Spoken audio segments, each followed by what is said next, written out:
একেবারে অন্যরকম একটা স্বাদের এঁচোড়ের তরকারি খেতে হলে এই ভিডিওটা আপনারা অবশ্যই দেখুন আর আমার পাশে থেকে চ্যানেলটাকে সাবস্ক্রাইব করে দিন। প্রথমেই আমি এঁচোড়গুলোকে একদম স্টিম করে নিয়েছিলাম, দেন এঁচোড়গুলোকে ভালো করে তেলে ভেজে নিয়েছিলাম। তারপরে আলুগুলোকেও ভেজে নিতে হবে, ডুমো ডুমো করে কাটা আলুগুলো ভেজে নিয়ে আলাদা করে তুলে রাখতে হবে।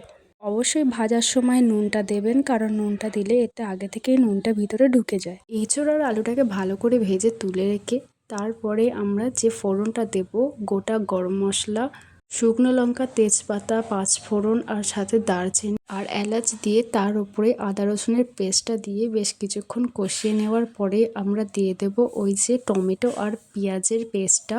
আর এইভাবে পেস্ট করে রান্না করলে না রান্নার একটা আলাদাই স্বাদ আসে, তোমরা অবশ্যই একবার ট্রাই করে দেখো।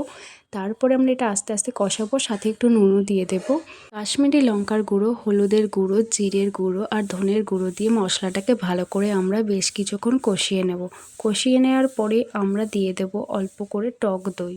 এটা রান্না পারফেক্ট হওয়ার জন্য সব থেকে ভালো জিনিস সেটা হচ্ছে নুনটা ঠিকঠাক রাখা আর মশলাগুলো খুব একটা বেশি না দিয়ে পরিমাণ মতো দিয়ে ঠিকঠাক করে রান্নাটাকে করা।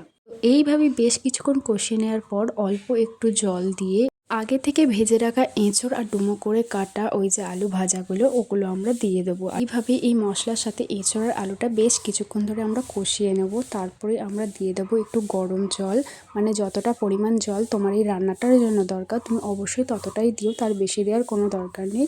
আর এইভাবেই রেডি হয়ে যাবে একটা পারফেক্ট এঁচোড়ের দম বা এঁচোড়ের তরকারি। তোমরা অবশ্যই এই তরকারিটাতে চিংড়ি মাছ ব্যবহার করতে পারো, যেহেতু আজ আমি কোনো রকম চিংড়ি মাছ ইউজ করিনি তো আমি দিলাম না।